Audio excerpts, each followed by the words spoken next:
Sample collection చేస్తున్నాము. Sample collection చేసి మేము ఈ sample collection we will bring it to the lab. ల్యాబ్లో we will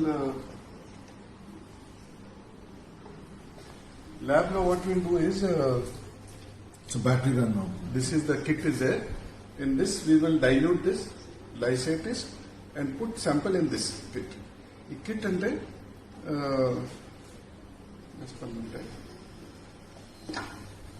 this kit will go, the kit ante we'll put in this and we'll put in the system. The system name of 20 minutes. This will produce the RNA. RNA it will see, then it will take it out. Again we'll take this out. దీని నుంచి ఇంకొక బాటిల్లో ఈ sample తీసుకుంటాము. తీసుకుని ఇంకొక chip ఉంది, ఆ చిప్ లో పెట్టి ఆ మెషిన్ లో పెడతాము. Will put in that machine, then will get so this entire process will take 55 minutes. 55 minutes అంటే ఇప్పుడు 3 days పడుతుంది.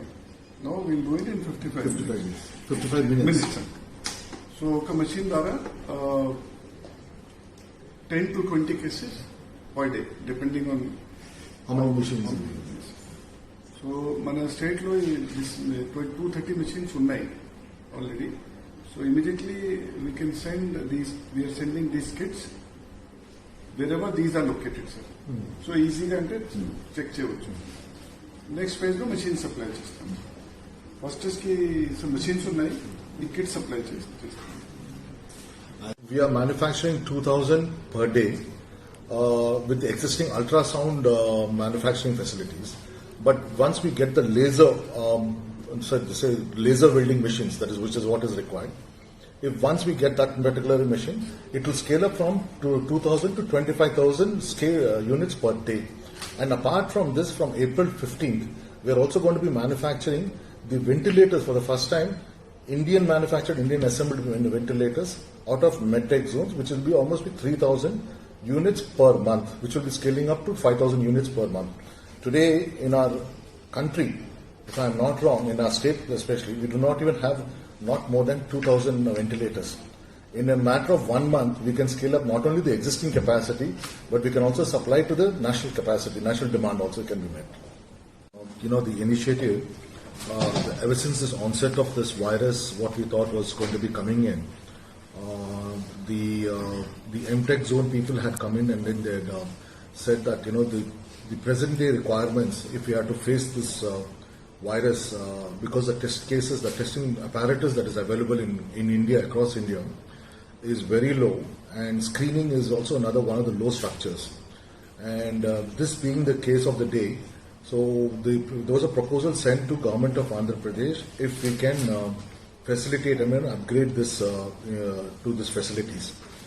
And in this aspects, there was a certain amount of bridge funding to be done, which the government of Andhra Pradesh, from its contribution, it is a part of because the government of India and AP, center state joint venture. So we contributed to this venture, and subsequently this equipment was starting to manufacture. Now today, if I would just tell you, I think as the Secretary reiterated, today for one PCR and RNA test to happen, it takes anything from 48 hours to 72 hours. Now against that, with this machine, we are manufacturing, this test kits, what we are talking about, which we are manufacturing. Now this is an interesting case because the first 3D printer is also available in the same premises.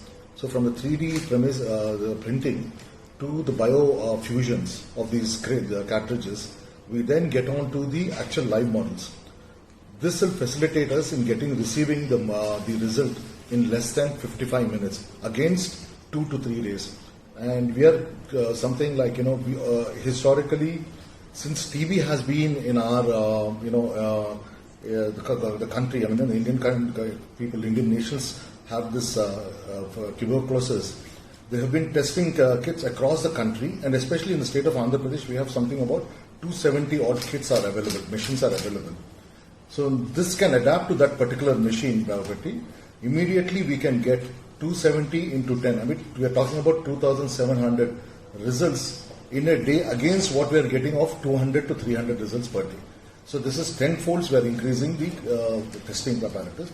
And not only this, I think government of Andhra Pradesh is also going for a pre-screening facilities. Probably it could be through an antibodies kind of system, where we, through this screening, that is, the rapid screening, we can at least identify the green zones, the green communities which are not affected, and communities where which are affected.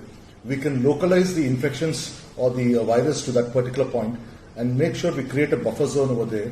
And for the downstream side, for the businesses in the state to come back to normalcy, this is the only way forward, as the Honorable Chief Minister is thinking. And I'm thinking that is going to be a very successful model, because we're able to get both the green zones and the red zones, and we should be able to continue the business as it comes along. Thank you. As it comes along. Thank you.